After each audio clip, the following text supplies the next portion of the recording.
Welcome to Flourish in 5. My name is Heather Lottinen, and every Friday I share a story, a lesson, or a quick idea with the goal of helping you gain a new perspective. If you could please subscribe and share with your friends, I would really appreciate it.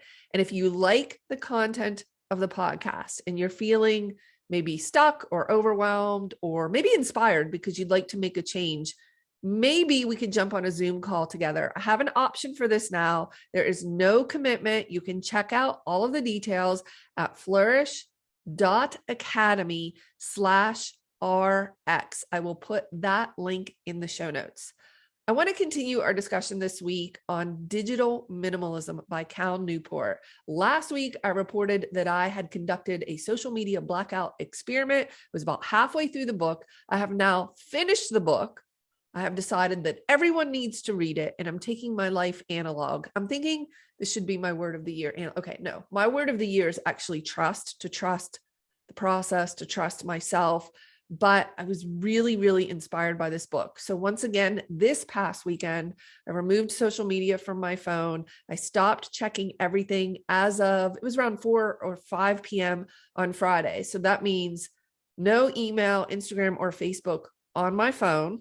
I shut down my main computer because it takes approximately 55 hours, I'm exaggerating, for it to boot back up, making it really difficult for me to get to the internet. So I shut down my machine and I decided that I was just going to be present in my life. And I had the most amazing weekend. I was relaxed. I felt less anxious. I spent more time with my family. I spent time in the kitchen. I made soup and pepperoni rolls, and I was cleaning. Things were organized. I just felt really put together ahead of the game. Everything, laundry was done. I was caught up.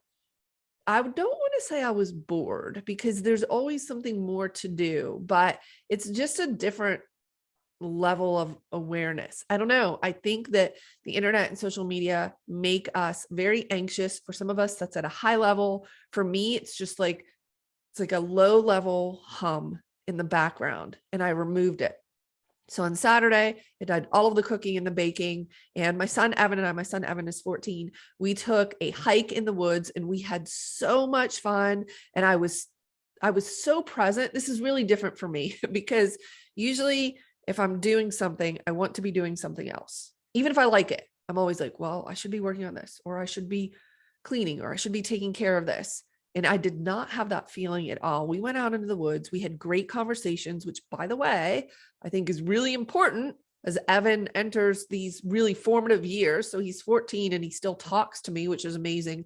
We actually climbed trees and hung out in the woods, and we looked at animal tracks, and we went on adventures, looking for things. We found this area. So this property has been in our family for many years. My grandfather purchased it almost 50 years ago. And we found a couple of things that he had left on the property, which was really cool. So we had this bonding experience. So let me give you an example. My grandfather logged the property and he had a bulldozer. And there's this one area where there's this massive cable that he wrapped around 2 trees about 50 years ago. The trees have grown over the cable and the cable is still there.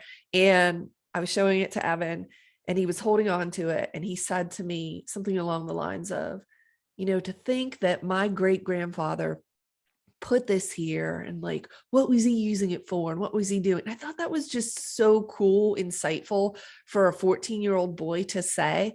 It was just really awesome. We had a great time. And again, the key to all of this for me is whatever I was doing that actually both Saturday and Sunday, I was completely present. Now, I've tried to tell myself in the past, be present, whatever you're doing, be in the moment.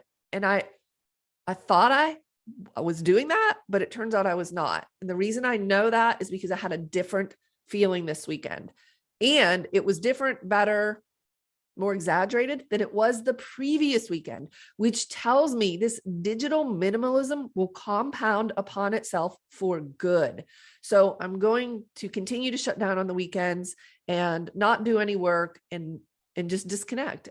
Okay. So Last week, I talked about coming back to work on Monday to see what did I miss? Did anything important happen? Turns out, no. I timed everything in terms of getting caught up on my email and my work. So I thought I would do that again because you just can't have one set of data points, right? That doesn't make any sense.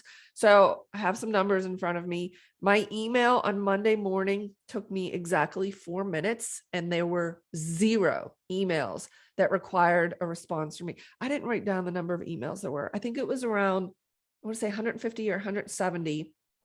Most of them were junk. Some of them were meaningful, but 0 required a reply. So then I hopped over to Facebook and then ultimately put Instagram back on my phone, and I had a couple of messages, but again, nothing that was urgent. And certainly, I don't even think on Facebook, anything required my attention or reply. It's amazing to me. Also, because of that, to catch up on Monday morning took me in total about 15 minutes. The week prior, I think it was about 30.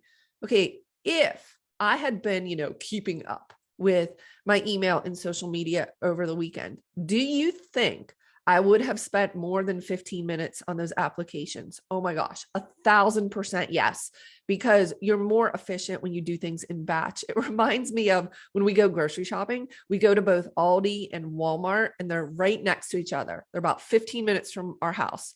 Would it make sense for me to drive to Aldi, pick up the groceries, shop, pick up the groceries, come home 15 minutes away, put the groceries away, and then go back to Walmart? Of course not. You would go to Aldi, then you would go to Walmart.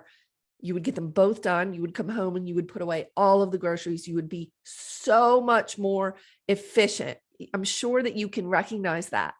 But do you realize how much time you're wasting or spending by constantly being connected and making sure you're keeping up with everything, social media or in your email? When the fact is, if you just batch it and you do it, maybe once a day, you check your email, that you could get through it in a couple minutes. And I bet if you added up how much time you spent in email just by checking it throughout the day, it would be hours instead of minutes. So I want to encourage you, number one, pick up Digital Minimalism by Cal Newport. If you're not a reader, I love when people say to me, I'm just not a reader, Heather. What do you mean? You can't read? No, you just don't want to read. All right, whatever. Maybe you could listen to it on audio. And if you don't want to do that, well, then just maybe take my advice and remove social media from your phone. Do you really need Instagram and Facebook on your phone? I was talking to another friend of mine who is also a business owner. So she uses these applications for business. And I said, listen, unless you do live video on Facebook for your business, you absolutely do not need Facebook on your phone. Certainly you don't need, I haven't had Messenger on my phone ever. Do you remember when they added Messenger as a separate app? That was stupid. I thought, why do I want another app? Remember, it used to be just in Facebook. I was like, no. So I never installed it. So I've never had Messenger on my phone. And now I only put Facebook on my phone if and when I need to do a live video inside of one of my paid groups. So I'm not using it for fun or for scrolling or for distraction, because it's a time suck. You are wasting your life away on these platforms, and they have your attention, and it's terrible. So you can remove those from your phone. If you need to check it on your computer. It's an extra step, which guess what? Prevents you from just mindlessly doing it. I'd love to hear if you've conducted any of these experiments and what you have found. I hope that you found this useful. I'll see you in the next episode.